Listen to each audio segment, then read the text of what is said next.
Okay, we're live. So Sarah, confirm that we're on the page.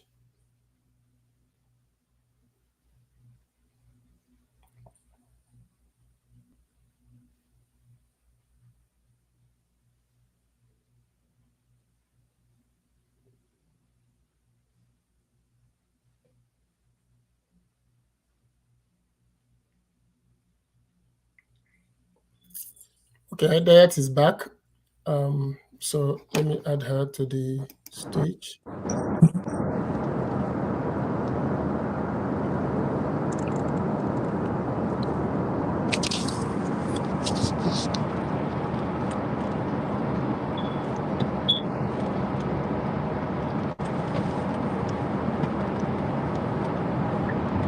Okay, I think I can hear your background noise. So if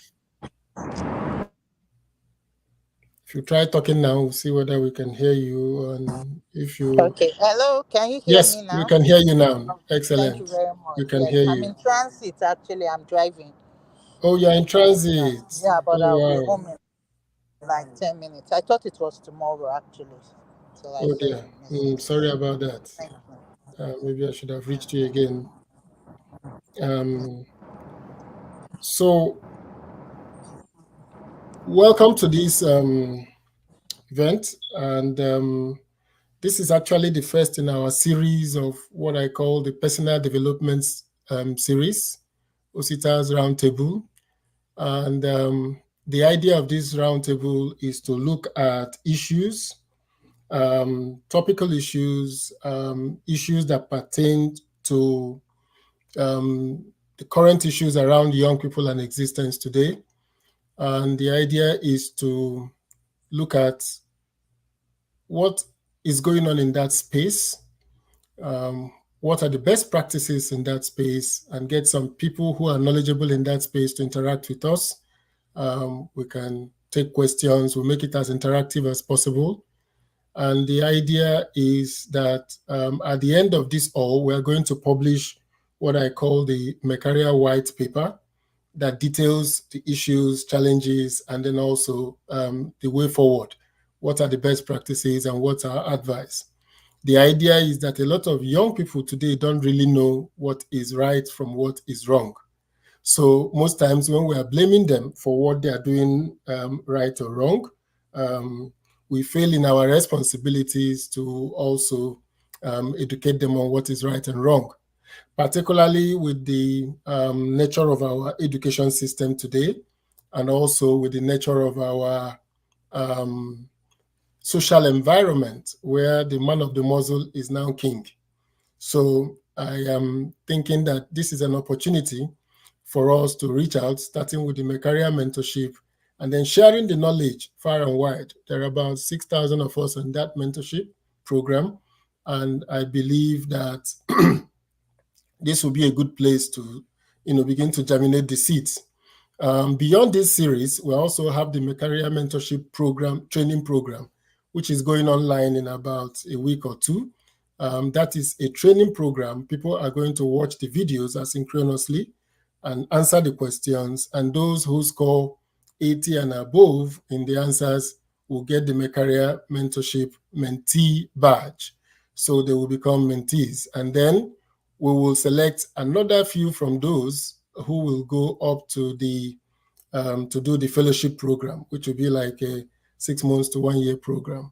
We also want to see opportunities for internship to bring young people to intern with our political or even technocratic elites to see how things work.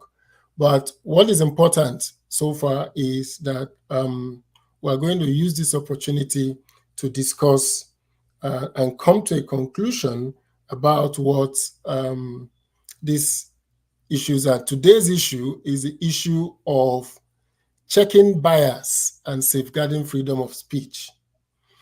And the major trigger for me to choose this topic was Simon Kolawole's write-up last week when he talked about the internet mob. When I read his writing, I saw that we have become in a very divisive state on the social media. So it's so divisive that it's almost like a mob. once you do not say what does not accord to their own thinking, you become a pariah, so to say. And so it is important that we create a situation where the atmosphere online is safe and free for communication, to educate young people on the reason why we have to behave appropriately online. So I had also given a talk on this, a TED talk, which was titled, "The Tyranny of Followership." I had said that it's becoming interesting that instead of leaders leading, we're now looking at what the followers are saying. And this is all over the world. We saw Republicans who were afraid to go against Trump because their followers will punish them for doing that. And we've seen many people around the world, hiding their views just because the followers will not like that. You don't want to be dragged on social media. You don't want water sent your way. So we're going to start this conversation by getting Simon to just give us a rehash and also his view about what is going on today on the social media. Simon. Thank you very much for the privilege to share my thoughts and my experience with us. I hope you are hearing me very well. Yes. Okay. Hearing you. Yeah. Actually, the article I wrote on the menace of the internet mob had been in the works for quite a while. It's where I got really worried was in 2020 during the NSAS uprising in Lagos. So one day I noticed that we published a story, a police statement about how many police officers were killed. That's when I say we now, the cable. So, but when I went back to the site, the story was no longer there. In fact, immediately it was probably breaking news. I got an alert on Twitter. But when I now said, okay, let me go to the site, let me see any story of interest, I noticed that the story had disappeared. So I was worried. I now called the editor. I thought maybe it was a technical issue. I now called the editor. I said, I thought we had this story. What happened? He said people were attacking us on social media for reporting that the police said so number of police officers were killed during the riots, and that they started attacking us, and they said they were going to come to our office to burn it down. As at that time, I think they had gone to TVC. They were threatening channels. So they said they were coming to burn our office. Now, what about the other people that were killed? Why are we reporting what police said? And when I checked, I realized I also reported about the ordinary people, the protesters that were killed. So it apparently, of course, I lead a very young team. As at that time, well, 3 years now, they're no longer as young as they were then. So they were really scared. They didn't want any untoward thing to happen. So they quickly deleted the story or adjusted the story so as not to get people angry, so as not to get a mob attack. And so that's when I started thinking that we have entered the situation now where what I call mob censorship. So it's no longer what is right or what you should, your duty as a journalist that we are performing now. We have now gone to a state to say, what are people going to say if we publish this? They are going to cancel us. They are going to, they will unleash violence on us. And I said, well, by the time journalism gets to this stage where you cannot report all sides, where you cannot report all events, but you are now thinking, what will people say on social media? Then journalism is dead. So that was when, so I think I started writing something then about mob censorship, but eventually I didn't finish the article. Then in recent times, of course, you know how the 2023 elections went and the damage that this thing has done to social media. Although I also look at it that it's not a new thing per se. Maybe it's getting worse or more people are having access to social media. I remember that during the Occupy Ojota protest of January 2012. That was when I started noticing this trend on social media. If you did not agree with the influencers, then they will come after you, they will abuse you. I was not used to that on social media. What I was used to before was that I had my number on the back page of this the Sunday column that I write, which I've been writing since 2003. This is the 20th year. I had my phone number there, and so people will call me, people will call and threaten.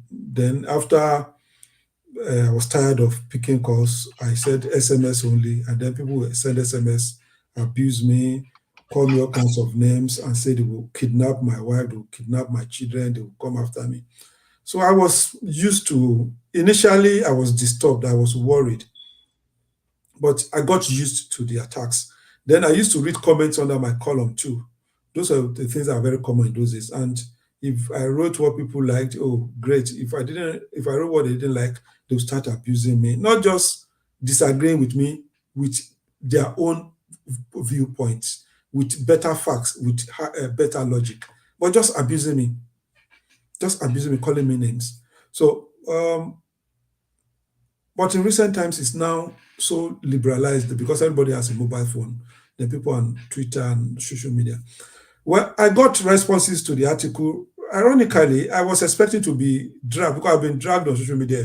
I've trended only God knows how many times because of my views. So I was expecting, I was telling my wife that be prepared for tomorrow. They are coming after me. So, and she was just laughing. Ironically, well, normally I don't go to social media to check what people are saying about me. I don't. But normally I have friends who will just screenshot or send links to me. But some of the comments I received, people were telling me privately that they are very happy with this. They too would like to participate in social media debate, but they are afraid of being cancelled or being dragged. And people are not arguing from the position of knowledge. If we're arguing about the price of petrol, let us understand, do your own research. Let us understand why petrol is priced this way in Nigeria, priced this way in Ghana, priced this way in UK. How much is it priced? What is the content of the price? Let's understand so that we can engage intelligently. Not to say, oh, you have been bribed, you are an idiot, you are this, you are that. I cannot benefit, I cannot be edified by such discussions. So that is the state of the social media as we have it today. Thank you very much. Yes, sir. Kemi, we would like to hear from you. What is going on now? All right. Thank you very much, and thanks greatly for the opportunity to speak on this forum. Yeah, I think what Mr. Kolawole said captures a lot about what we experience as fact checkers these days. We are in an era where it is no longer enough for you to do a fact check. We are in an era where we have to start thinking of how do we put out this fact check in such a way that people would not react in some ways that we don't really like. So I'll start by giving an example. So during the lead up to the 2023 elections, in one of our meetings at Dubawa, where I work, we had this conversation about some of the comments that we saw online. So at that period, we had done a lot of fact checks on the APC presidential candidate then, which is now President Bola Tinubu. And we saw a lot of comments online about people saying, well, I think your platform is an obedient platform. This is the only thing you do, that and all. And funnily, it's also coincided with a time where there were lots of debates, and we know that the Labour Party candidates, Peter Obi, went to several of these debates. So 2 weeks after that, we had a meeting and we showed some sort of concern for some of the things that people are saying. We had another meeting to say, now people are no longer talking about us fact-checking Tinubu. People are talking about us fact-checking only Peter Obi and all. And we came to a conclusion in the newsroom then that it doesn't matter what people are saying.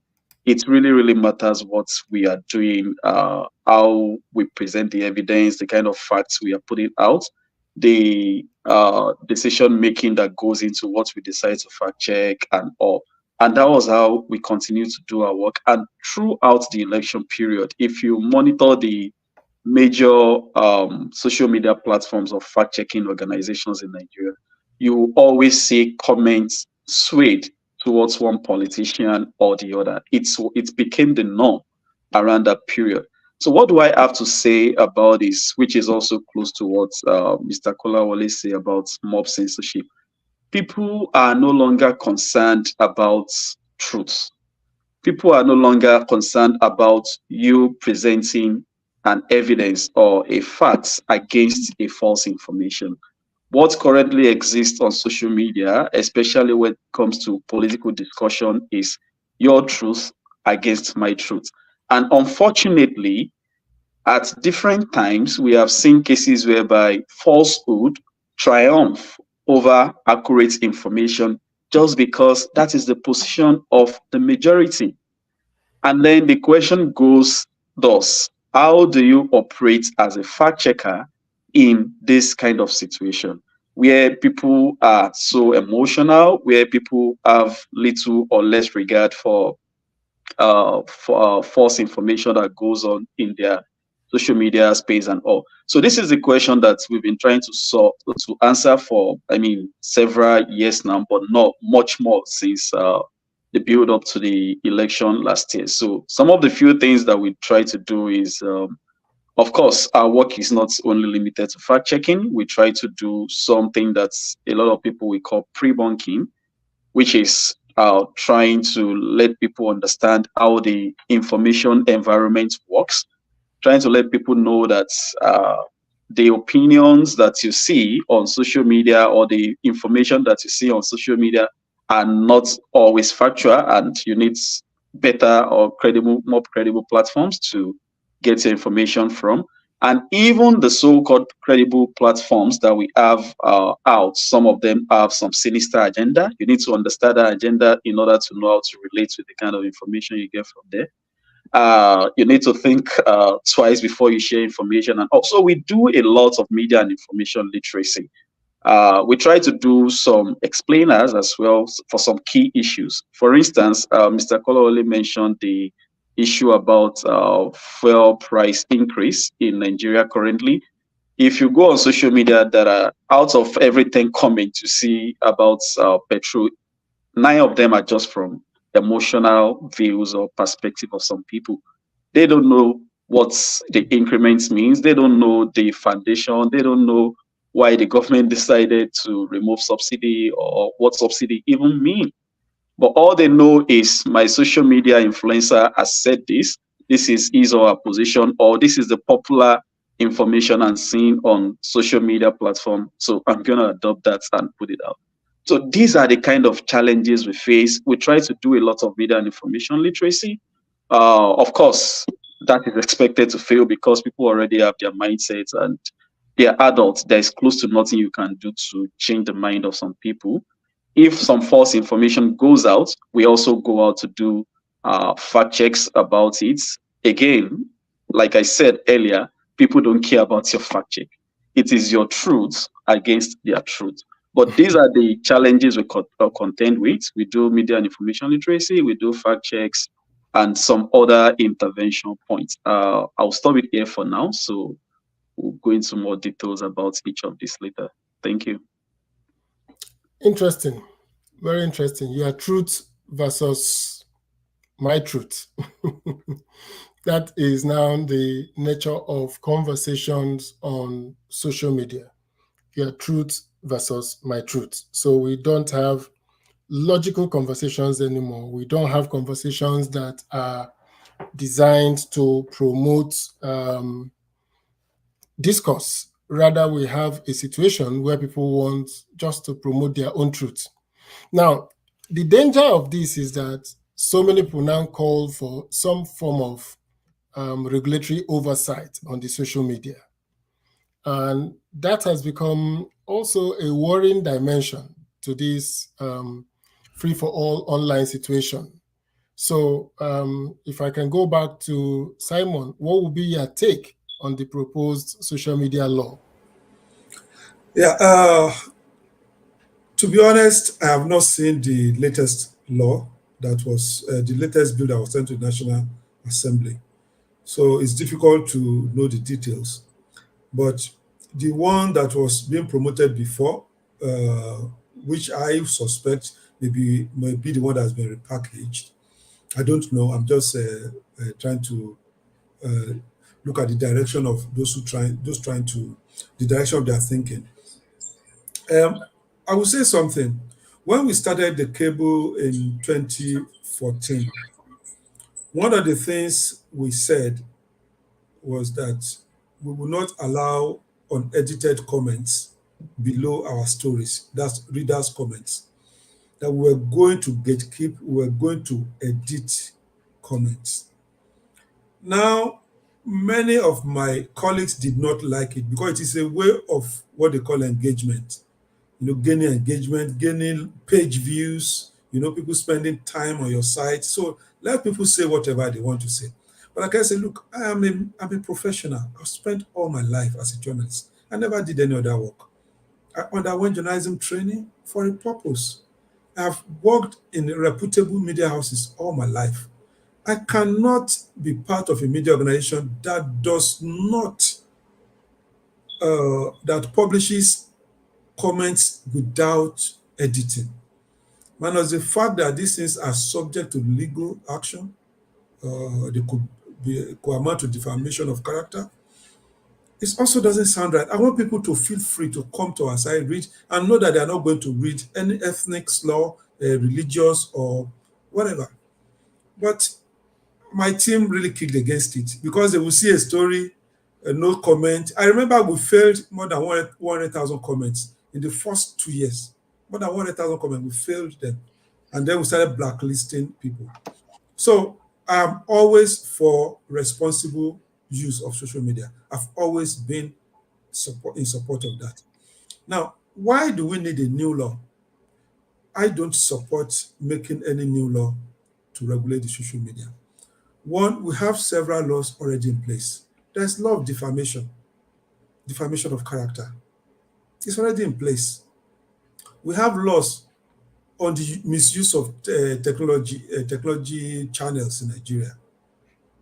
Also, there's this cyber bullying act that was passed many years ago, 12 years ago or so, that also deals, which I even think is too harsh because it criminalizes comments rather than making a civil case. So I don't know what else we want to put in a social media law that is not yet covered. But in Nigeria, we like laws a lot. We make law for everything.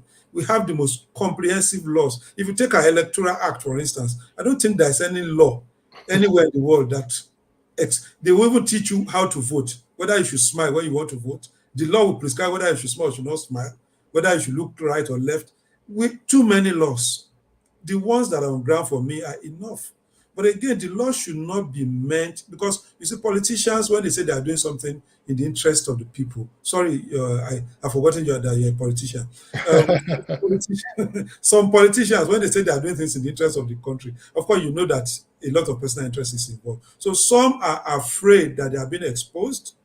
And so I know that the former social media law says if you publish a petition, if somebody submits a petition and it is published, and it's turned out not to be true, you may be, subjected to some legal trial and all cases and all that.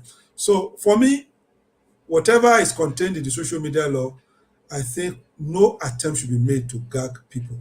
What we should try to see how people can become responsible in the kind of comments that they make, instead of trying to intimidate. When in a democracy, there should be freedom of speech. Although people should also understand that there's responsibility that comes with freedom of speech. Don't just say things because you are angry. Don't just say things because things are not going your way. Don't be emotional. But I think that this is more of a moral suasion thing. I think that's why in my column I say, let there be an ethical hijack of social media. There should be groups of people who want to sanitize this thing by showing us the right conduct of how to engage on social media.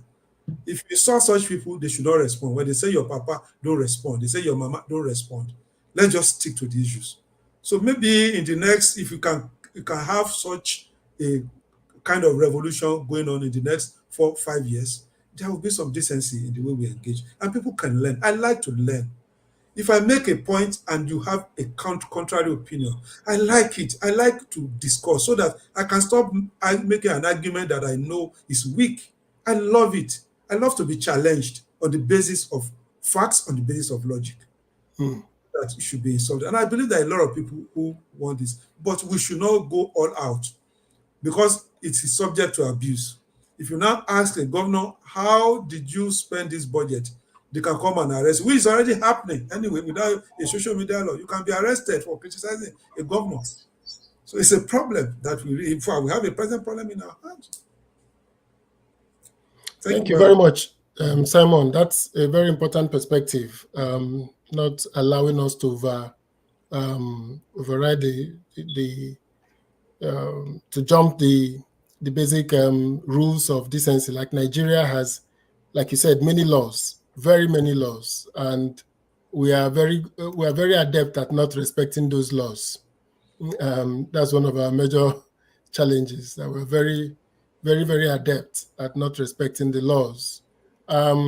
We have Idayat here. She's joined us, and I will want her to say a few words about the challenge of fake news and also the challenge of gatekeeping and managing to make sure that people do not use platforms, for preset agendas. Thank you very much. I think a lot has already been said, but what I would like to re-emphasize with the challenge of fake news itself is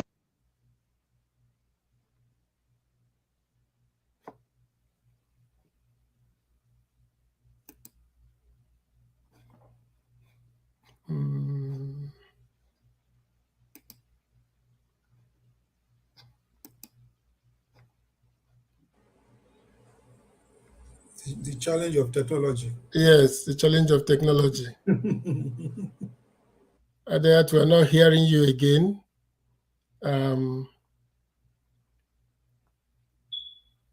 Okay, while we're waiting for her to reconnect, Kemi, can you just give us your take on the social media law? Okay, yeah. So I think there are a lot of versions of those laws now. When I was covering the Senate, we had about 2 then, and since then till now, I think I've seen about 3 or 4 more different laws or versions of laws that try to regulate the affairs of journalists or the affairs of people who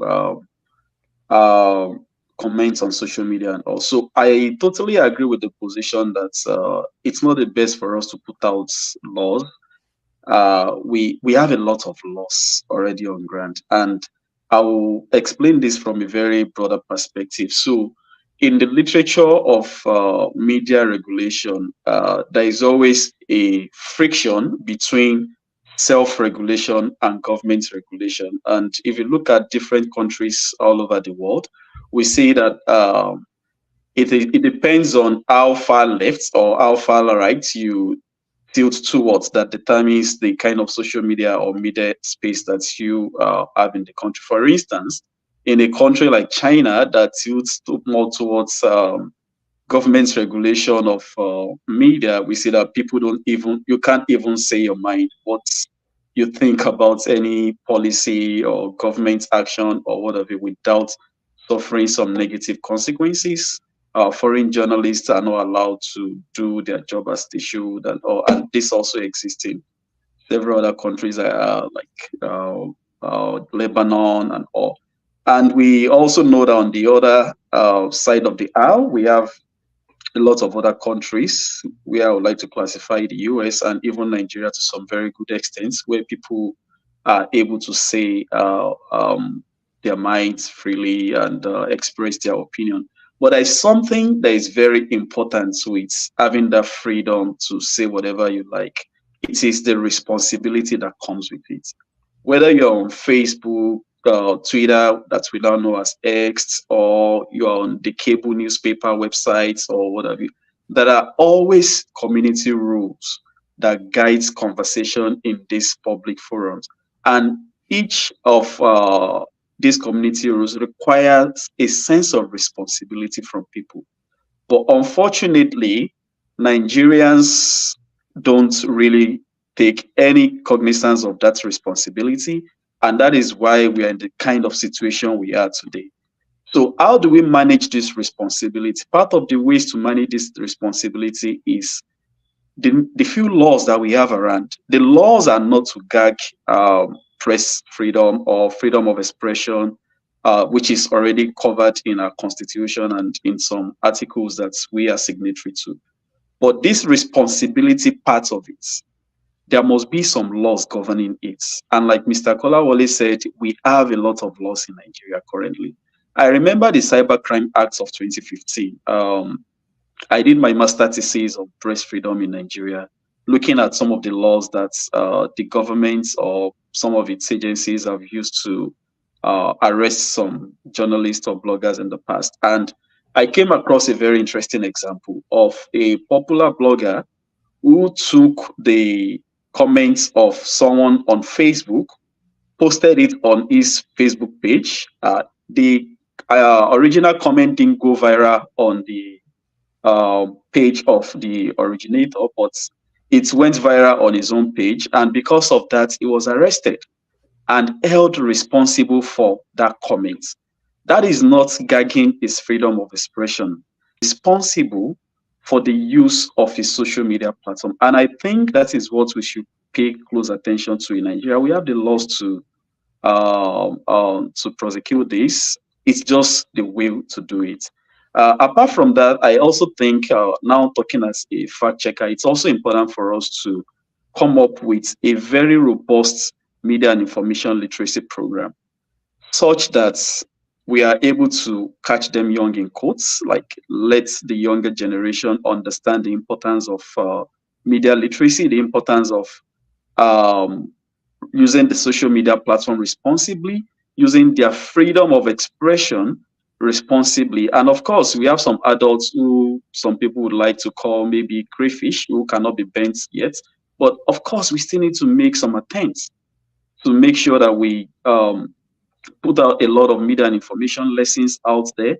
And finally, to also buttress the points that Mr. Kolawole made earlier, we need to hold people responsible more for their comments. So in 2021 or thereabouts, I did a deep analysis on popular Nigerians who spread false information about COVID-19. And we found some very big names who put out entirely false information on social media platforms. And after doing the analysis, I tried to reach out to some of these personalities, and they just called a bluff of me. I mean, like, they don't care what you are writing about because there is no consequence for what they are doing. During the 2023 election, the build up to the election, I went to several states in Nigeria doing several trainings and all. One key example I always like to use is an example of a politician in Nigeria who put out false information during 2019 election. The false information, we can't really measure the impact directly, but it is part of the things that led to the chaos that they experienced in Kano during the 2019 election. And a lot of fact checkers have pointed to that. The fact check is online. He has been called out for putting out false information and all. And yet, that false information from 2019 election is still on his page in the build up to the 2023 election. I'm very sure probably if after this session, I go and check his page again, that false information will still be there. So in a country where that kind of irresponsibility in quotes exists, then we know that we should have a very huge problem. So personally, I think like Mr. Kolewole said, we should try to hold people more responsible. We should try to enforce more these laws, which I believe are laws that try to make people more responsible rather than gag their freedom of expression. Yep. Yeah, thank you very much. And so this is an important point. People who take advantage of social media to spread deliberate falsehood, and those people are there. But before I go into the people that spread deliberate falsehood, I want to ask an important question. Sometimes the falsehoods are not deliberate. The falsehoods are designed in such a way that you will think that it is designed to, it is something subtly done. So it is bias. It is driving you to an end. And sometimes you may not, figure it out. So what are the strategies to understanding bias, of understanding agenda? Because it looks to me like if you look at what is happening in Israel now, we could see the pictures that were being spread online, and some of those pictures have been shown to be false pictures, either from Hamas or from Israel. Sometimes we've seen that the pictures are false pictures. These are AI made pictures. So in the new world of AI, and I'm inviting other people in this group, if you need to come in and say something, just use the link that I've shared to please ask for requests to come in. In the world of AI, how do people get to know that there is an agenda behind this? How do we rate Nigerian newspapers? For instance, the cable, is it a neutral, newspaper that just pushes out news, or does it have a bias? Does it stay with a particular group? For the purpose of this conversation, I will use the word left and right. Probably, I don't know who is on the left and who is on the right in Nigeria today, but are there issues that are important to the cable that, it doesn't matter what the facts are, they will put that agenda? Because if you come to the US, you will see that if you read the New York Times, they have a position. If you read the Washington Post, if you read Fox TV, if you watch Fox TV, if you go to some of the websites like Breitbart and Co., you will see that they are there. So if you watch how they report the news, what they put as the first line, what are the images they put, they are psychologically bringing people to their point of view. So isn't that something that should be done in Nigeria, to rate media houses by how factual they are and by what agenda they are pushing? Is that something? I will start with Kemi on this. Is that something we have any inkling on in Nigeria? Okay, yeah, thank you very much. So, rating news platforms in Nigeria, I think I once come across this conversation where we're talking about rating government agency on their FOI response some few years ago, and someone also raised this issue. So it's actually possible, but I don't think it will solve the problem in any way, and this is the reason why. So Nigerian media space is so big that if we want to start rating even the so-called traditional media platforms that has transitioned into the major into social media these days, we might be talking about maybe close to 1,000 or more than that. Then we'll start with blogs, or we start with digital native newspapers and all. Yeah, so I don't think it will solve the problem, and I think it will be an Herculean task. And I think the credibility of a media platform is also a continuous project, not something that you are able to pin down to a particular set of criteria over time. But what I think is most important for us, if we must do such kind of ranking, is trying to understand the agenda of media platforms. So that's in the reality of the business of the news, there is nothing like objectivity in the ideal sense. Every media platform have an agenda. every media platform have their own tilt that in whatever they put out, it will always show. For instance, some of my friends will tell you that if you want to get the APC angle of an issue, go and read the Nation newspaper. If you want to get the opposition side of it, go and read Tribune. And then if you want to maybe get something that looks like a balanced view, go and read Punch. So the first and most important thing for people who consume media is to first of all understand that these platforms have an agenda. And from the position of that agenda, they should try to understand the kind of information that is the such media organization is putting out. That's from the audience perspective. Also from the news media perspective, I think compared to the news organization in the US, who are very brazen with their positions and their biases, Nigerian media platforms likes to camouflage as objective platforms while pushing a particular agenda. I think this is a conversation that we need to also hold in-house as some sort of self-regulation to say, if your historical leaning has always been to this particular party or particular cause, let people understand it.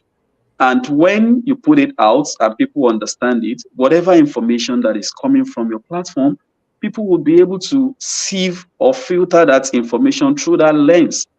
And you help them to understand the information better rather than coming out to camouflage as, so we are the beacon of this or that, and clandestinely pushing some sort of agenda.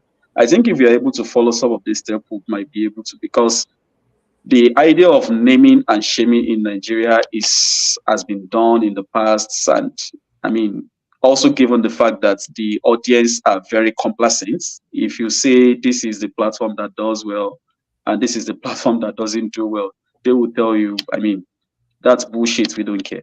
We all know that these days, even these days, so-called celebrity journalists are even the one holding sway when it comes to pushing out accurate information in quotes in the country. So if you come out to say this is this, that is that, I don't really think it solves the problem.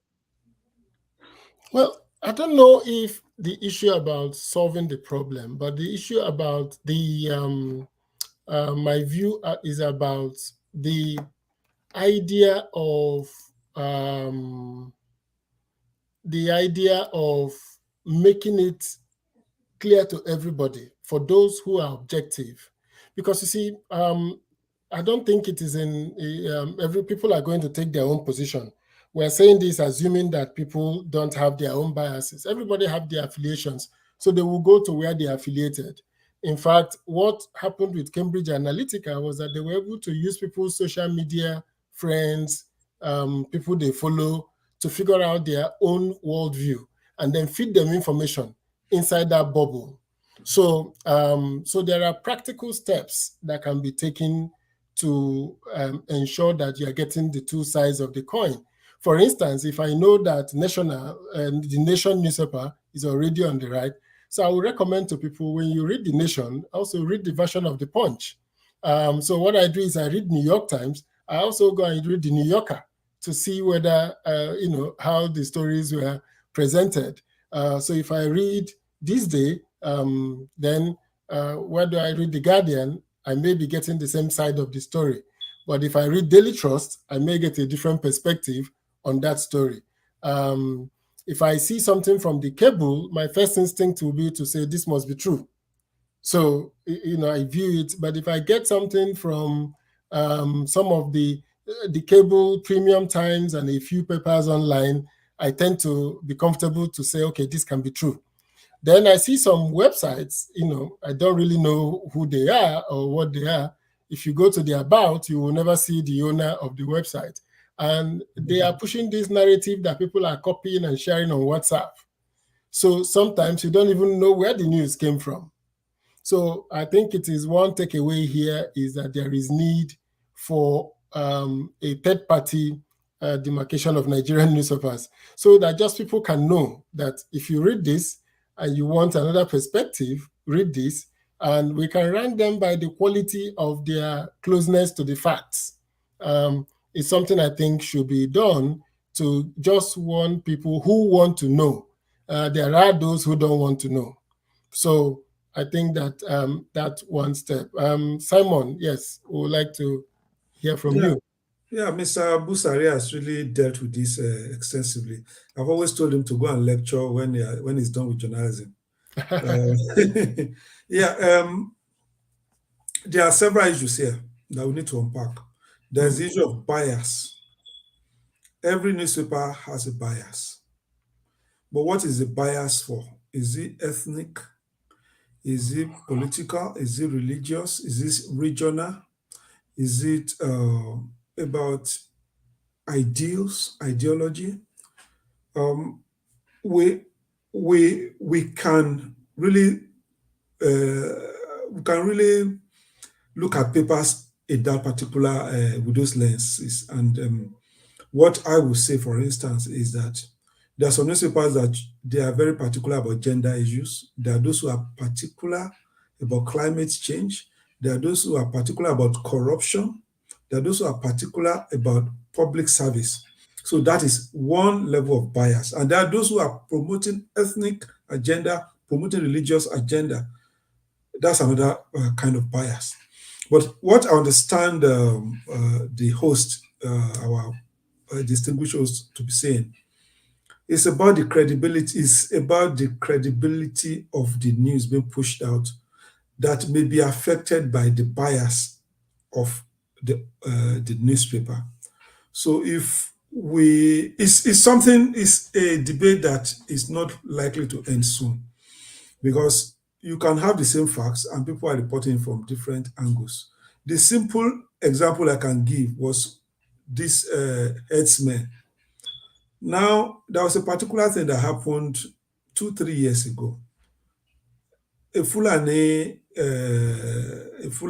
leader was killed somewhere in Oyo State. I can't remember the name of the village now. When it was reported by the Tribune, they said, oh, a kidnapper has been killed, that the man was in charge of kidnapping. When it was reported by Daily Trust, they say a Fulani leader has been killed. So, and they are dealing with the same facts. They are dealing with the same fact. So for a reader who is trying to make up his or her mind, you have to know what Mr. Chidoka has said, for instance.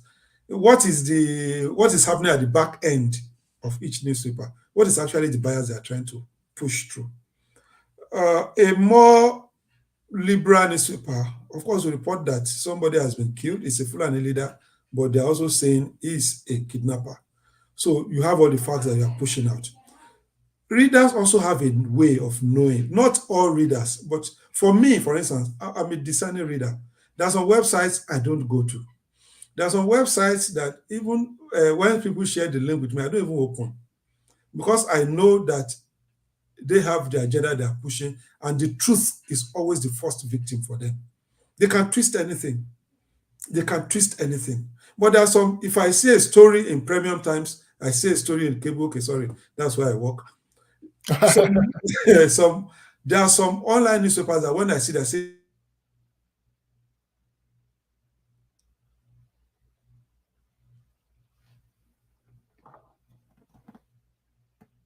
Okay, network issue. Yeah, I think yes, some network issues. Yeah. So we are beginning to bring this conversation together to actually what I would call the next steps. But for all those listening, if you use this link that I have said, you can join the conversation. We have space in the studio to accept people to come in, make a contribution or express an opinion. But there are hot button issues in Nigeria that we need to figure out how to progress with. There are hot button issues. Once you hear the Fulani header and the farmer crisis, every time there is some violence, the word is prefaced with Fulani, and the word is, so we don't know how those issues can be reported to create some kind of consensus about name tagging, name calling, ethnic law, and also finding how to deal with the issues itself. So that's one. Number two is our electoral system has become a subject of deep division. So we no more have an understanding about the impact or the import of the electoral umpire. So if you ask many Nigerians today, many people are saying Peter Obi won the election, Atiku won the election, Tinubu won the election. But actually only one person won the election. So where is that third party who does not subscribe to the mob on social media to give us factual analysis? Because this is 6 months or 7 months, it's getting close to 8 months after the election.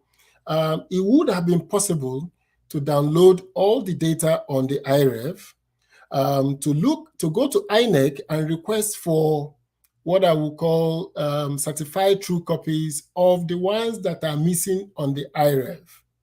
And also ask the parties, if you have these ones that are missing, please provide it to us. I believe a Nigerian university ought to have taken that responsibility. A Nigerian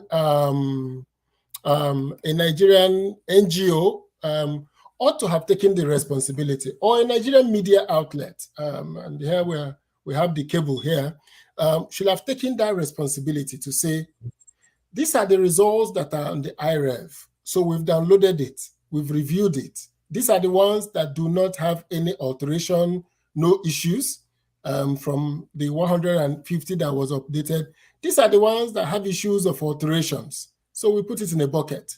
So INEC, give us the ones that are certified true copies of the Form EC8A and the Form EC8B, the collation that happened at the ward level. So we again match what we have in the EC8A and the EC8B so that we can say with certainty, this is actually what happened in the election. These are the results that came from the polling units. These are the results that went to the ward collation as reported by INEC, as signed by party agents, and these are the ones we got from the political parties. So we've compared them all, and this is our take on where the issues are. So we can say of the 24 million votes, maybe 200,000, 500,000 votes are questionable in that what was on the EC8A is not on the EC8B. But if we minus that and look at the general vote, who is the winner of the election? So I think that it is an important thing to be done, because where we have a situation where the opinion of people drives public policy is a problem. That's why I think that INEC is a major disgrace to the country. INEC as an institution disgraced itself and the country, because they were the ones that ought to have presented these facts. I made that point when JAMB was under attack by Mesoma, the girl that said, I scored 360. And JAMB came out and said, look at the number of times she went to our server. Look at the number of times she clicked, and look at the results she got back. And look at what she typed in back into the server. So they were able to extricate themselves by presenting the facts. I think it is a wrong thing in Nigeria for INEC to be defendants in these cases. INEC should not defend anything. They should just present the facts. This is what we conducted. This is what we did. Our electoral law should make sure that INEC is no more a defendant, because what are they defending? They ought not to be defending anything. They ought to just present. You can call INEC as a witness. What happened in this polling unit? Are these documents yours? INEC can say yes or no. This is ours, this is not ours. They shouldn't be defendants, because that puts them in the precarious situation where they are defending what they have wrongly done or what they have rightly done. So back to the issue of safeguarding freedom of speech. When you left the studio, Simon, I was saying that there is need for that fact-based information. So is that something that we have already, or do we have institutions that can help us do this for the hot button issues in Nigeria? How many people have really died from the Fulani farmer crisis? What are the issues? What are the issues between the farmers and the herders? You know, just devoid of opinion. Just present us a factual timeline on what is going on. Is that something we have already or something we should ask that is required? Because we're going to write a white paper out of this conversation. Yeah, thank you. I'm sorry, it was something happened. It was an error that switched off my internet. Okay. That's why you lost me the other time. Yeah. Yes. To start with, the media is supposed to report facts, not fiction. That is the fundamentals of journalism. So we should not doubt whatever a respectable media house puts out. Yes.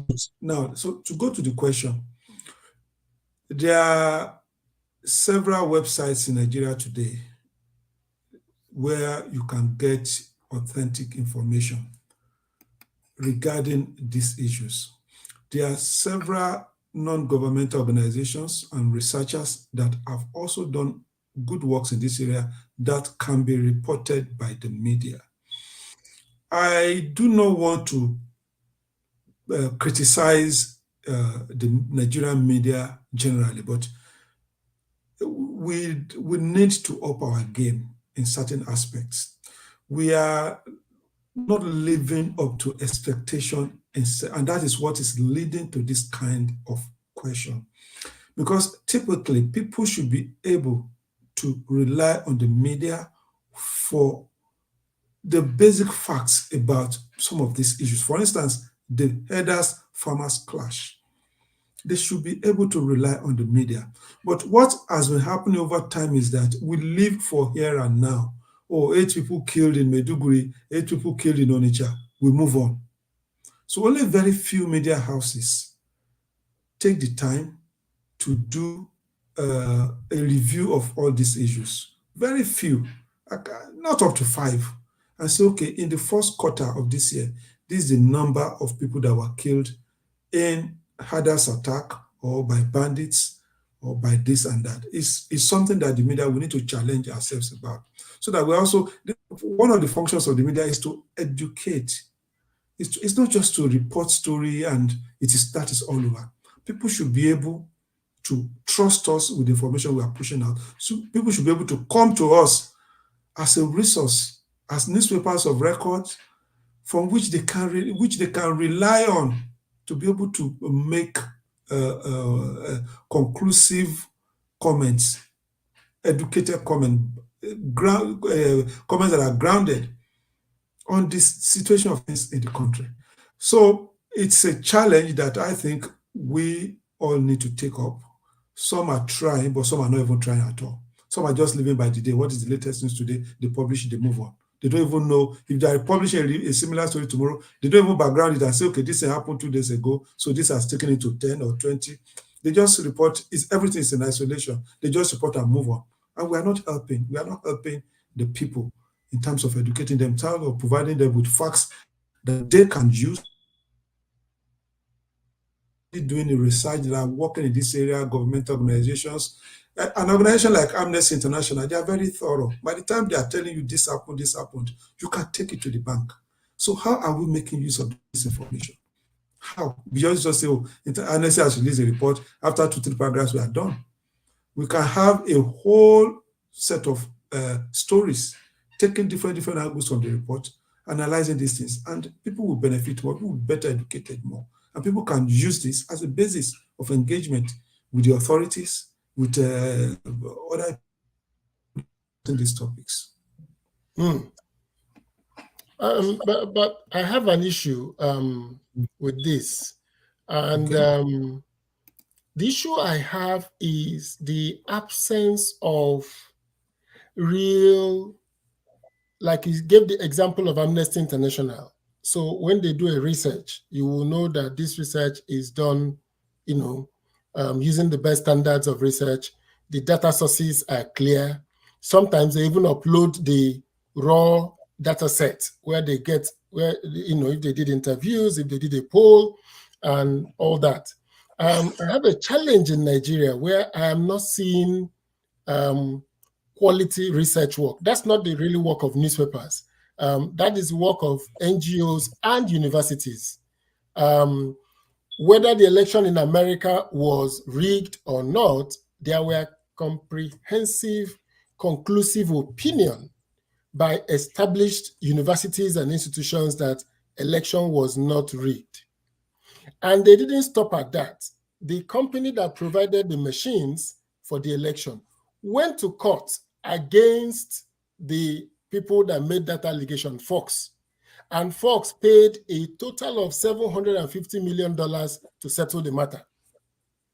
So I'm waiting that somebody says this election was rigged.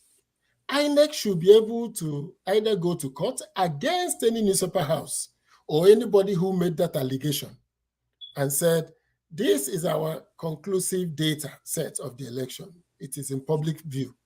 Why an institution like INEC cannot, as of today, still not share with us what happened at the election?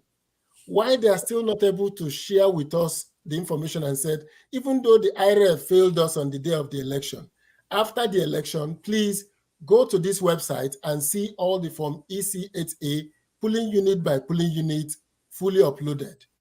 Why are they going to court questioning whether not uploading touches the election or not? That's why I mean, it's embarrassing that the Supreme Court of Nigeria met yesterday to take a decision and nobody was watching. From what I can see, Nigerians went about their normal business. Nobody cared because everybody knew what the answer would be. Nobody cared about what they said or didn't say. I'm not even seeing any analysis of the judgment anywhere online. People just moved on because, we didn't expect it. So that's why I'm asking, do we have any institution you can name here who does that type of work? Because I'm still surprised that nobody has gone to say, where are the facts of the election? Where are the forms in the IREF? We downloaded it. The ones that are missing, these are the ones missing. These are the states where the results were doctored, and these are the places where the results have no doctorate. I mean, I'm just, in case I missed it, is there anybody who has done that? Yaga did a very good job. Who? Yaga did it. Yaga. Yes. Yeah, they did a very good job. In fact, they were the ones that first raised issues with Imo and Rivers results. Yes. And I know that Premium Times also did an analysis on the Rivers results. Yes. But what of the rest of the country? Yeah. Just to, okay, go ahead, please. No, I know that it's not an easy thing to go through. How many polling units? 700 and something thousand? No newspaper has that capacity. 176,000. No newspaper has that capacity to go to 1,000. I'm not questioning questioning the newspapers. I'm asking, are there institutions that the newspapers can trust to give them this data? Yaga does it for their PVT, their select states, and their select polling units, and their data was interesting. If you look at Yaga's data, they pointed out that elections did not start in most of the Southeast. As at 9:30, it was less than 20%. As at 10:30, it was about 30 or 40%. They shared some information about that. But I still didn't see anybody, picking up that information, and no subsequent information was done to now say, how did that impact voter turnout? Yes. The Mr. Busari will come to my aid here. So I just wanted to add that a lot of organizations raised eyebrows. So, like Mr. Kololi said, it's almost impossible for any media platform in Nigeria to take up the responsibility of looking through that huge amount of data. And I don't think anyone attempted to do that. But you don't even need to look far before you see some of these irregularities. Pictures of people uploaded on IREF instead of results from, there was a fact check that we did that there was a result from, I think, another election being transported into the IREF, result from another state being given to another state. So there were lots of those kind of irregularities. And fear to these media platforms, they did a lot of analysis, a lot of stories. Even in our own beats as fact checkers, we did a lot about this. I know EIE put out several reports, CGID did as well, Yaga did, and a lot of other organizations like that. But the challenge, which is something that has been with us over the years, I don't want to divert the conversation, but this is a really important point to make, is that when we talk about governance in any society, it's a chain. We have the governments, we have the people, we have the media, we have the CSOs and all. I believe that there's a lot more the media can do in Nigeria, but I see a lot of gap when we are looking at the responsibilities ceded to the CSOs and also to the general public. And what do I mean? So a lot of time we are very limited in our capacity as journalists. And I can tell you that almost every major issues that we've discussed about this election have been surfaced by one media organization or the other.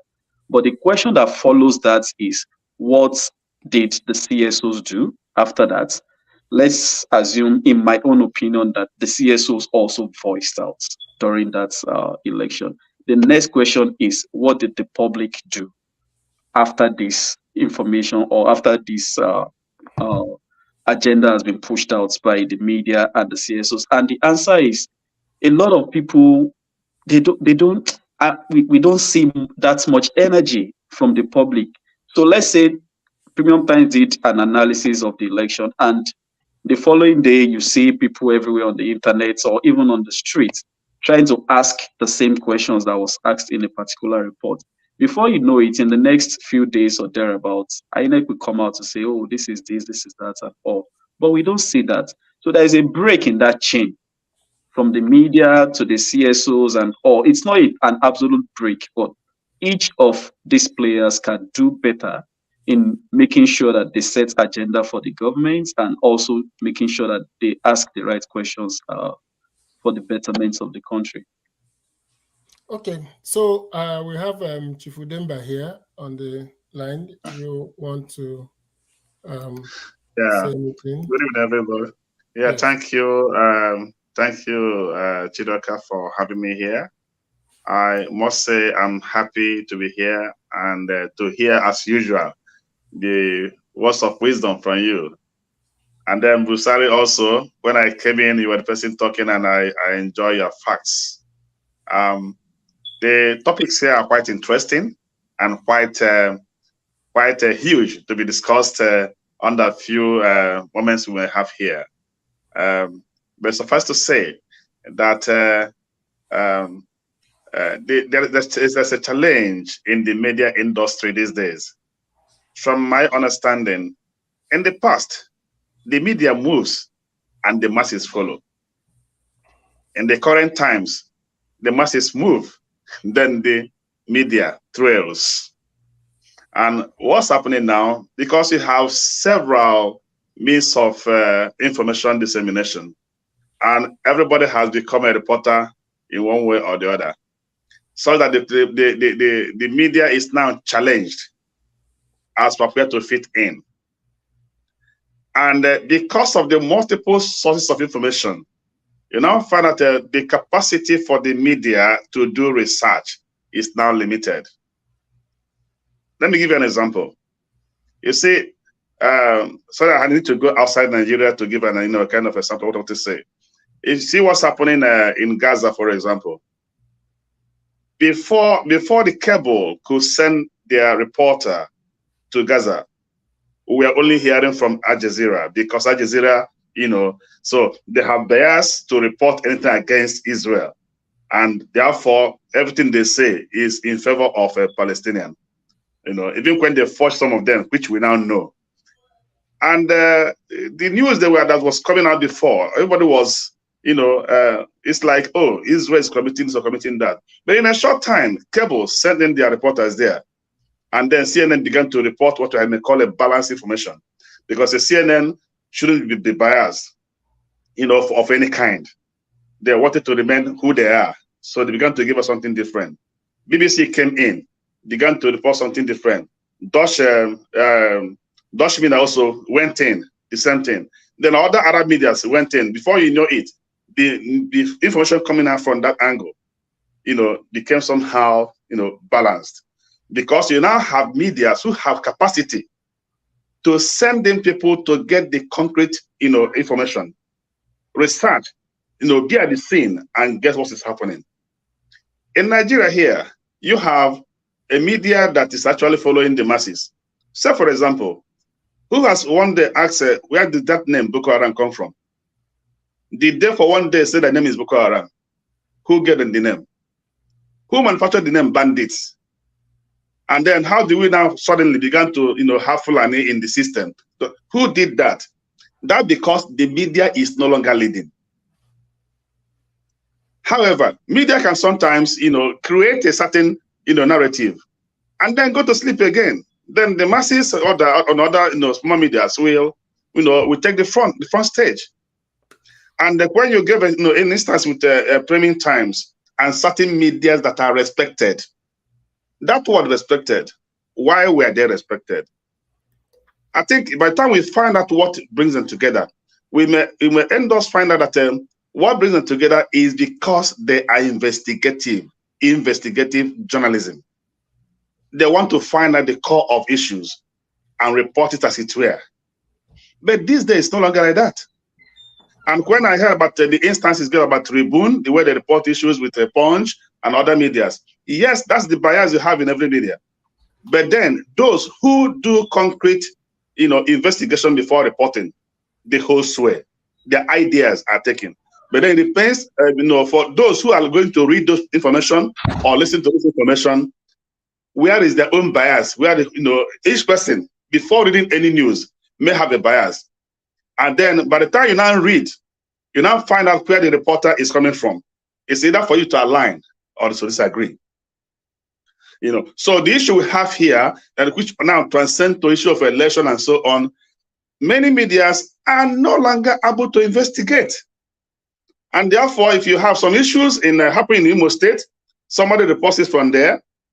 The similar issues maybe in Jos, somebody reports from there. In Lagos, somebody reports from there. It is now the duty of the media to collect all this information and come out with something concrete. But that is not happening.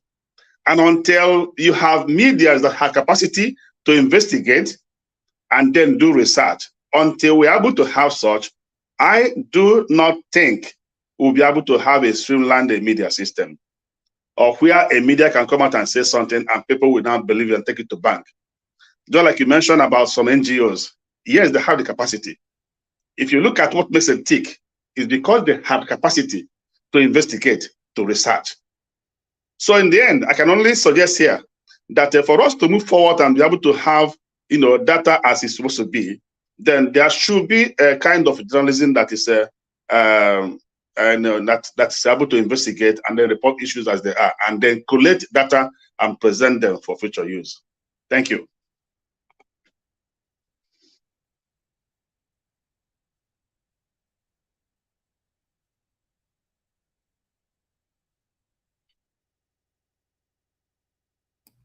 I said, Simon, we're not putting the media on the spot, but what we're trying to do here is that in bringing this together, there are a few issues I want to reiterate so that we can come to a conclusion. Number one is Kemi has given us an idea about spotting fake news, and that is also about methods of checking for bias. So Kemi, I would like you to just reiterate what should be the average Nigeria's steps. Can you give us 3 steps he should take when he's confronted with a news about how to figure out if it is coming from a reliable, if it is fake? What should he do? All right, thank you. So the overriding advice I would give is that first of all, a particular consumer of information has the sole responsibility of keeping his or herself safe online, and has the sole responsibility of finding accurate information to consume, of course, with the aid of several other people around, or several other tools. So having said that, the first thing I will say is also that number one, you need to understand the agenda of the source of your information, and in understanding the agenda, you need to consume information from that platform through the lens of that agenda. That would keep you informed. Secondly, you also need to check your own bias, because sometimes it's not even only about the agenda, it's also about the biased mindset that you are viewing a particular information from. Apart from that, you need to take some steps in creating a sort of credible platforms, like try to identify what you consider as credible platforms where you get your information from. Social media, in quotes, is not a platform for accurate information. Social media is a forum for conversation, and in such forum, any kind of information could fly. You can see accurate information there, you can see false information, you can see anything in between. So I would advise against taking every information from social media as truth. Before you share information, try to check whether it is true or false. For instance, if I see that something is trending on Twitter, one of the first few things I do is to go and check Premium Times, check the cable or any other credible media organization to be sure that this information is actually accurate. If I don't see it there, I don't share or I don't engage such information. And in reading information, people should read beyond the headline. This has been an issue over and over again. People will just see an headline and then run by the information. That could lead to some sort of false information. I've mentioned it. Check which news platform published it. Check whether it is a recycled content.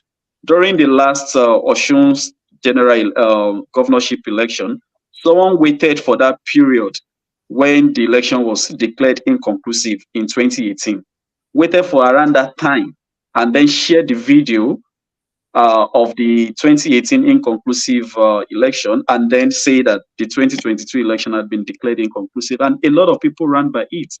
So try to check the time and the dates that a particular information is being published. And then finally, think before you share. If I share this information, would it lead to some positive or some negative emotion in some people? If your answer is no, try to get more information or try to check yourself before you share it. Yeah, there are a lot more that we usually say in media information literacy, idea sharing sessions, but I will leave it at that for now.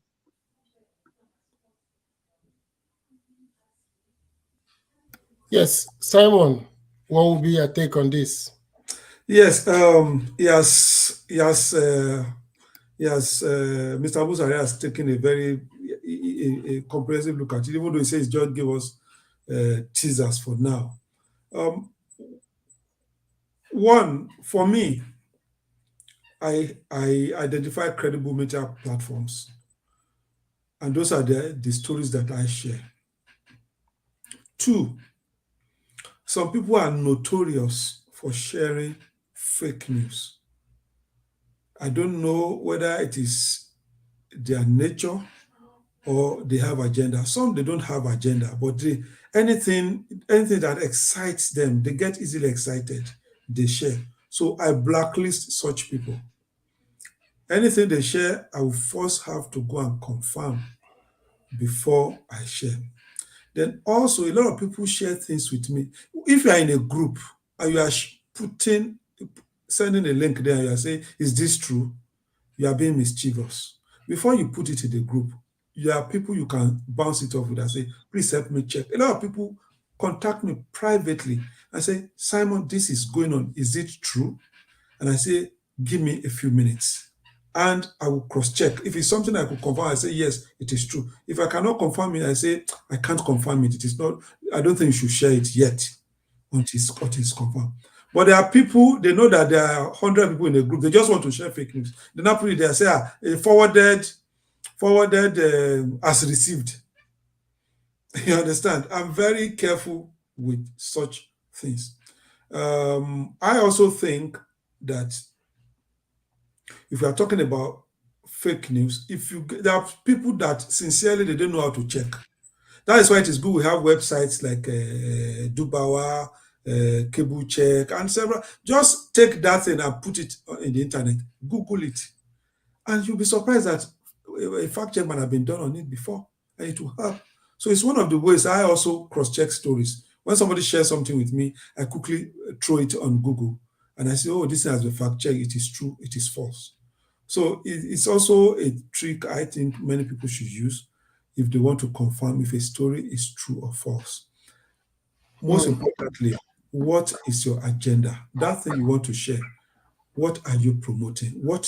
Why are you sharing it? What is the purpose? We should all ask ourselves that question before we press the send button. Excellent. And then the next one is the issue of what I call the very divisive and incendiary language we now have on social media.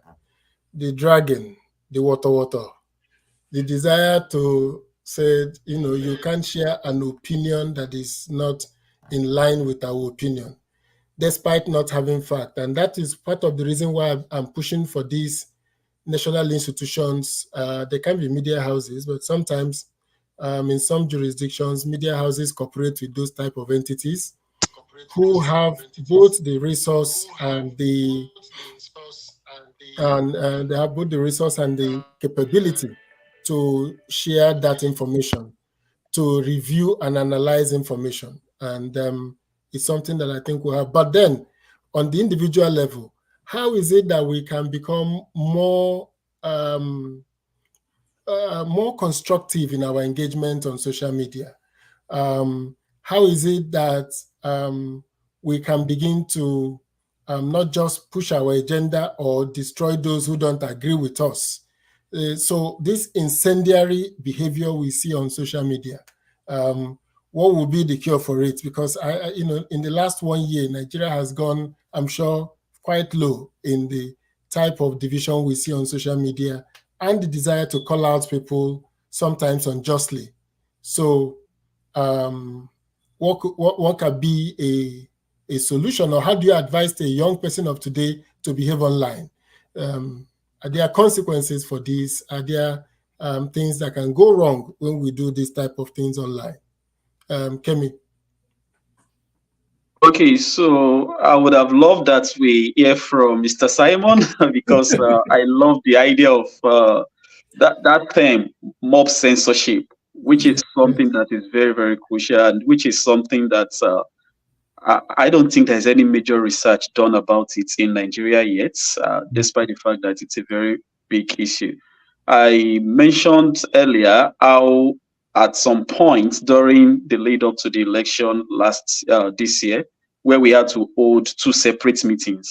One to discuss the fact that a lot of people are calling us out for doing too much fact check on Tinubu and nothing on other candidates, and one to discuss that people are calling us out for doing too much fact checks on Peter Obi and not doing enough on Tinubu.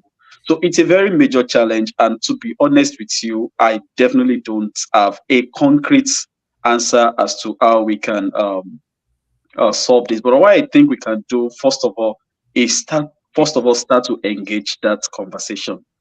We are not talking about it enough. Let's start to engage a conversation about mob rule, mob censorship on social media, a situation whereby it doesn't matter whether what you are saying is true or false, or whether the information is accurate or not. What matters is what the majority of people on internet says. It's not really good. A lot of people are even gone into depression because of that when we talk about other issues outside politics or whatever. So first of all, we need to start engaging the issue more. We need to maybe get some more research about it. We need a lot more Simon Kolawole to talk about it in the country. And apart from that, now thinking like a fact checker, I think we need to maybe press more in terms of media and information literacy. People don't know that some of these things they are doing is actually not right, and it's actually not an healthy way of engaging with information or with other people on social media platform.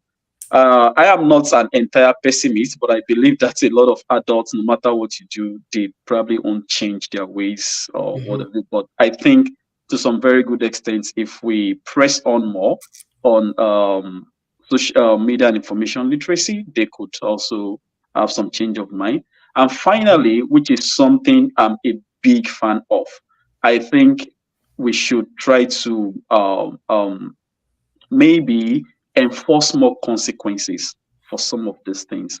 You don't just come say something online and get away with it. That is the current situation in Nigeria. And that is not even only online. In several aspects of our life, there are no consequences for a lot of things. And that would continue to empower people to do more of it over and over again. So I think if we build a system of deterrence, such that if you are caught involved as a major actor in a mob mobilization online for a particular obnoxious act, I think it will serve as a bigger deterrence for other people who wants to engage in that. Excellent. Yes, Simon. Yeah, two things. Mr. Busari has spoken about consequence management. I think there should be consequences for people who use defamatory words, people who slander and libel people. There should be consequences. Unfortunately, as Mr. Chiduka himself has said, some people don't even, there's no address to which you, there's no address. You see websites that you go there about us, nothing. There's nobody but for those who have forwarding address, have something, I think they should face the consequences of some of the things that they say. Now, how should young people engage? Because we cannot just be saying it is bad, it is bad. We should also say, oh, how can it be good? Which is what I like about this conversation. I believe that this is one thing I do about social media. I don't engage with. When people abuse me, I don't reply them. I don't engage in any argument with somebody I think is unreasonable. There have been one or two times I was tempted to engage in a discussion. Then when I saw the direction it was going, I would just pull out. I have never insulted anybody on social media. I've never used any curse word. If you want an engaging, a stimulating discussion, I'm all for it. And we'll discuss, cite examples and other. But the moment you are turning towards insult, I will not participate. So I think that any young person who wants to do it right should also make up their mind that I'm not going to be involved in water. I'm not going to be involved in violence. If I'm making my point and they are abusing me, I will withdraw. That's why I'm talking about an ethical hijack of the social media space. There are a lot of, you'll be surprised that the people making the most noise on social media, they are not up to half of those who want to say the right things, but they just withdraw. Those who want to say the right things, they withdraw because they don't want to be insulted. It's not everybody that can take insult. People who insult me on social media and I'll be laughing. I'll be laughing when they share the thing with me. I will even be joking. Recently, they said I collected 500 million naira from Tinubu to in his something with Atiku. I was just laughing. I belong to a WhatsApp group. Any little thing they say, Simon, give us some 500 million. I say, I've spent some money. Even us, we're asking you to give us some. I say, I've spent the money. I'm waiting for the next batch. You understand? I will not go and be arguing with people. Some of them are mentally unstable. Some people are having problems at home, and they just come to social media to vent. So how am I going to be arguing with such a person? How am I going to be arguing with somebody who says that petrol is cheaper in UK than Nigeria? Where is the argument coming from? And you are saying, look at this, look at their minimum wage. What kind of argument is that? I'm not going to engage in it. When I try to explain to you and you are not listening, I just move away. So I think that young people who want to be productive on social media, who want to chart a new course, they should just stay the course. Stay on the facts. If you are being insulted, resist the urge to reply. Just move on. You don't need to reply. You don't need to insult people. A lot of people have brought themselves low on social media. There are people I used to respect so much. Then when I see what they post on social media and the kind of language they do, I say, they say, that this is never meet your hero. I feel so. I look at this person that I have idolized for 10 years. Look at this person I've idolized for 20 years. Look at what this person is typing on social media. Because they've allowed people to pull them into the gutter, and they've gone into the gutter with them. You don't need to. You don't need to. So I think that is the message we should need to continue to pass to the young people. Stay your lane, state your facts, argue your point. If nobody is listening, move away. There's no prize to be won. There's no prize to be won. So this is an interesting part of our conversation. Personal responsibility, consequence management, learnings, and also, more importantly, bringing your personal character, your home training, your behavior, the way you will behave offline, to behave that way online. Because I think that people tend to have dual personalities when they assume the anonymity of social media. But the fact remains that the consequences are real. So we'll be advising the young people to take responsibility for what they do online and understand that there are consequences, and advise the government and other social media users who feel violated to use our laws to bring about consequences. So that's a very important point.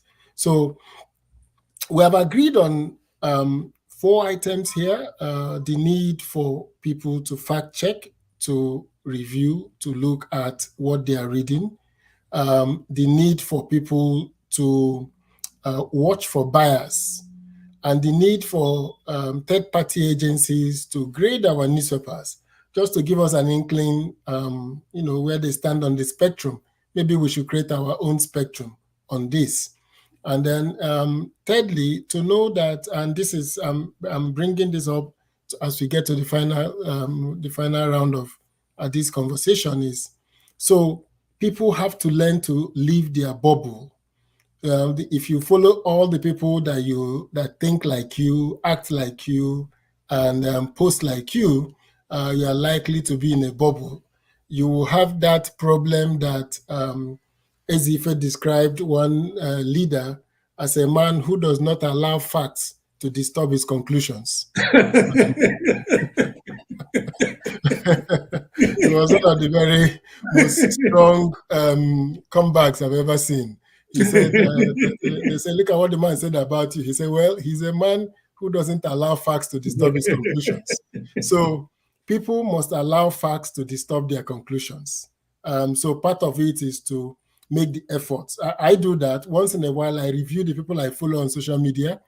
I tend to see I follow more left-wing type people thinking in terms of social issues.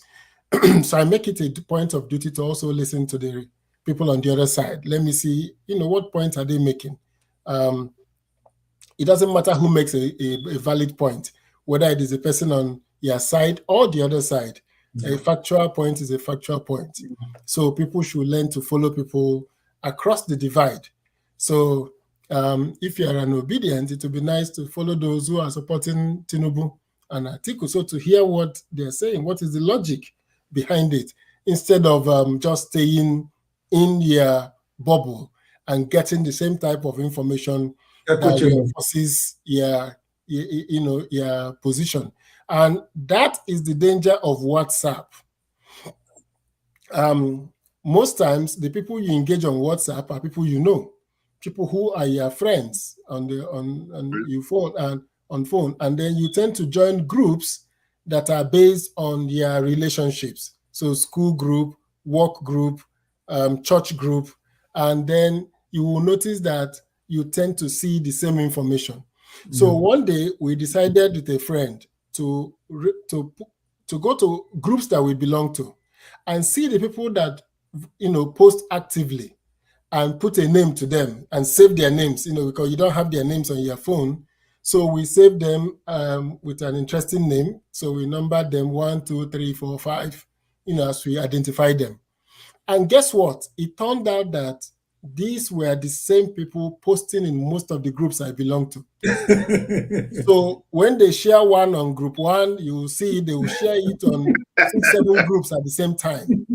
So we now started seeing them. So, and So when we see the agenda they represent, we name them by that agenda. So we see that they are posting across all the groups. So sometimes, because people don't pay that attention, you won't know that this is one person. You just say, "Oh, this information is trending. It's posted." Yeah, it's true. It's true. It's one person sharing it across those WhatsApp groups and trying to. And most times they just infiltrate WhatsApp groups and just keep sharing those information. So one of the things I tell people is anything you see on WhatsApp, it would be nice to Google it, go back. Sometimes people will finish a story and said cable. Now, they didn't say at cable news. They just put cable. So they didn't quite say. So everybody assumes that it was from cable. So whenever I see an information, I go back online and check whether this thing is truly inside.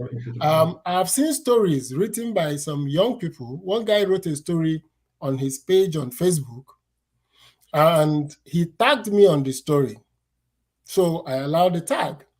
Now somebody copied it from Facebook and now put my name on the story, said by Osita Chidoka. The first time they said, so I think the first time was from Osita Chidoka. I hope Mr. Busari is learning more from me since then as it is going, the story now changed that from Osita Chidoka's page to by Osita Chidoka.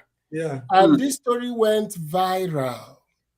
Wow. These people called me from all sorts of places. It went viral about something that I purportedly wrote. So as people saw it from me, they just kept sharing.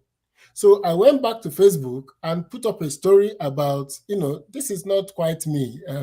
I didn't write this, but it has never gotten the same attention as the original story. And guess what?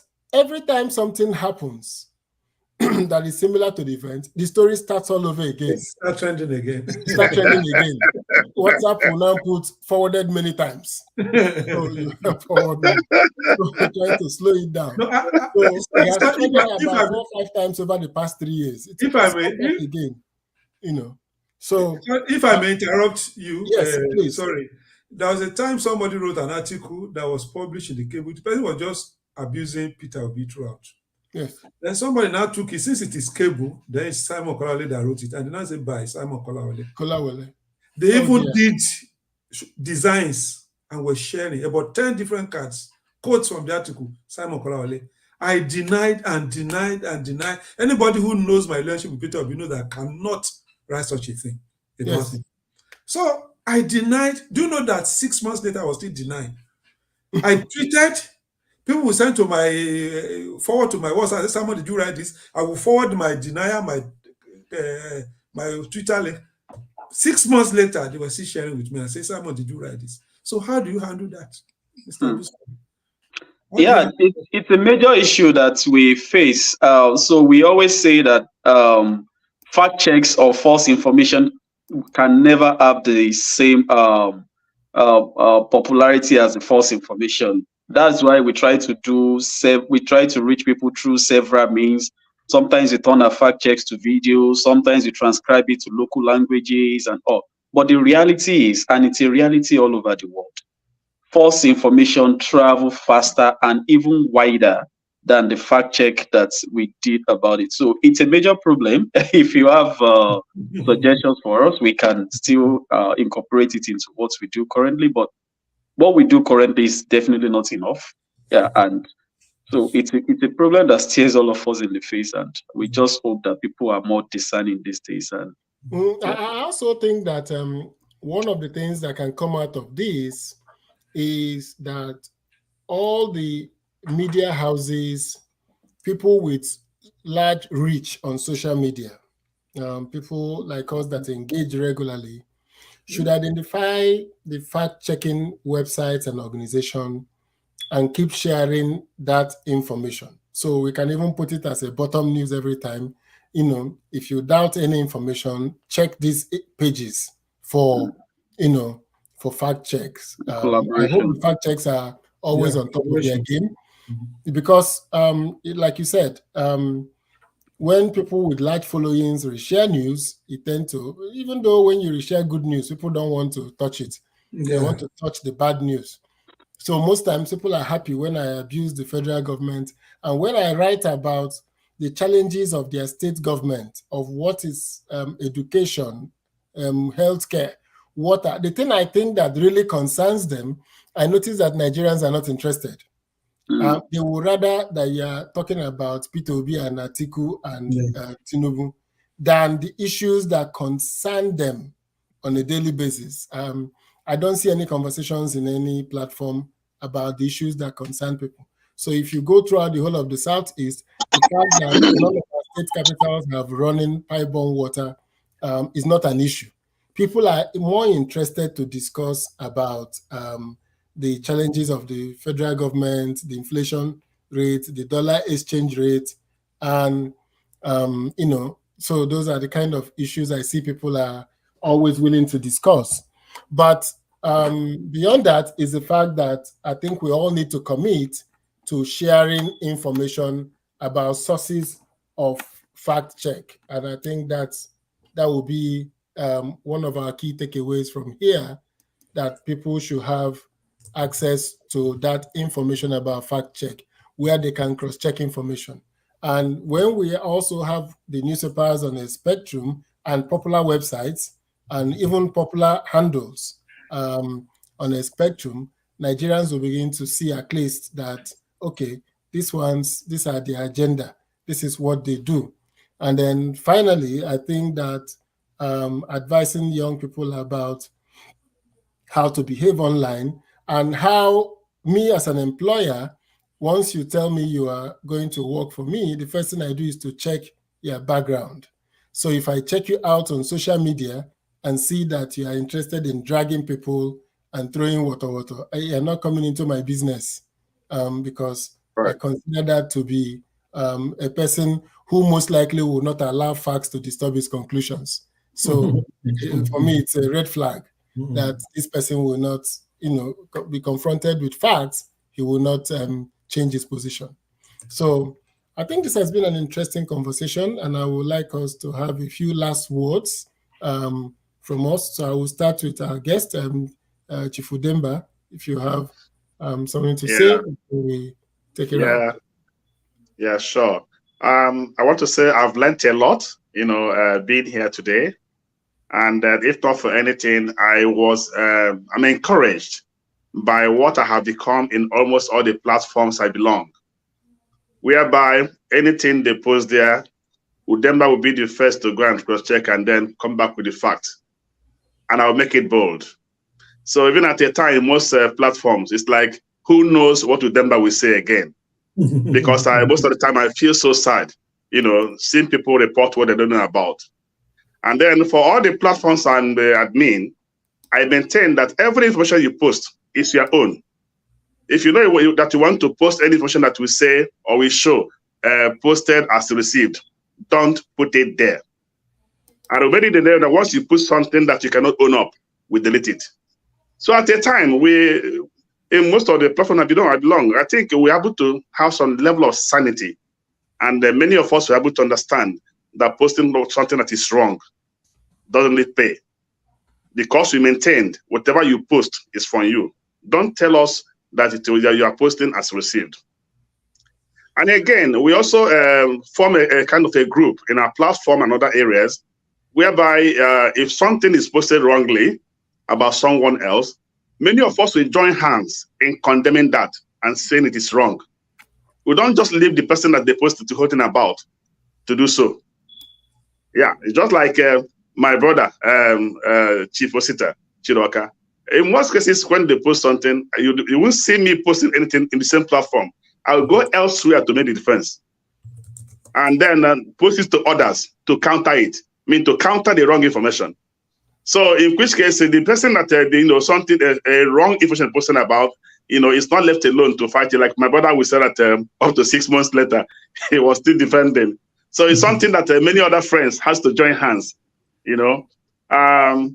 I think with what we are doing here today, with further discussion on this, I think we'll go somewhere. But it's a kind of a malady that has actually entered into the system, where, like social media is where everybody's involved, so it will be hard, but I'm sure eventually the war will be won in favor of the people that like good news and factual presentations. Thank you. Thank you. So let's Right. take Simon. Yes, sir. I will end with just one word. Of course, ethical hijack of the social media. Those who want to use social media with responsibility, those who want to spread true information, to spread knowledge, they should insist, they should stay their ground without fighting, without insulting. They should stand their ground. I also believe in the Chief Udemba doctrine. Fact check begins with me. To use a popular slang, begins with me. We shouldn't expect just the media houses or the journalists. Me, as a WhatsApp user, as a social media, me too, I will be checking before I post, before I share. I believe these two things are going to be critical going forward. Very good. Yes, Kemi. Yeah, very briefly. So mine is more or less like a sort of admonition. So first is for all of us to understand that the kind of information that we share and the kind of information that we receive online shapes our lives in very, very significant ways. And the responsibility of what we consume, the responsibility of what we share starts with us. It doesn't start with the government. It doesn't start with the media platforms or even the fact checkers. It starts with us. All of us have a responsibility. And the earlier we live up to that responsibility, the better for all of us. Thanks for the opportunity, sir. Thank you very much, and for bringing this to an end. And we thank all the people who have been here. And I believe that this is the first of the personal development series of the MEKARIAIA mentorship program, and we have come to a lot of issues. We will be bringing out this white paper very shortly. Some people have volunteered to help us write this fact, like a white paper on good behavior. What should be the best practices on this? So we hope to be doing this on different issues, not minding that, people always say, what does this amount to? After the judgment yesterday, I was a little kind of discouraged. I said, why do I tell young people to behave responsibly and ethically if we can grab it, take it, run with it, and that becomes the sanctification of the Supreme Court? I don't have issues with the Supreme Court coming to any conclusions. If there is no evidence that you won an election, the Supreme Court is not going to award it to you. But I am particularly disturbed that they said no word about the poor performance of the election umpire. I had thought that this was an opportunity for the courts to expand our electoral progress. In the past 20 years, starting with Yaradua, was the first time a president said, yes, I won. He defended it, but the process that brought me is flawed. And that did not diminish him as a person. Instead, he created all that we're enjoying today in the issue of card readers, up to IREF, and all this was because of a decision of President Yaradua. And I was thinking that the Supreme Court would say, yes, President Tinubu has won the election. We cannot find that he didn't win. But if INEC commits to doing something in an election, through his guidelines and his things, they are bound to respect it. And not respecting it is going to be a grounds for nullification of the election. So that way, everybody, including the people that want to bribe officers to do that, will say, no, don't do it, because, if you notice, if you go to the polling units now, nobody really inflates numbers in the polling unit, because the INEC rule is, if the number is more than the accredited voters, then that whole result is cancelled. So if you are the winner, you're not likely going to agree to inflate the number, because you're going to be losing valuable votes.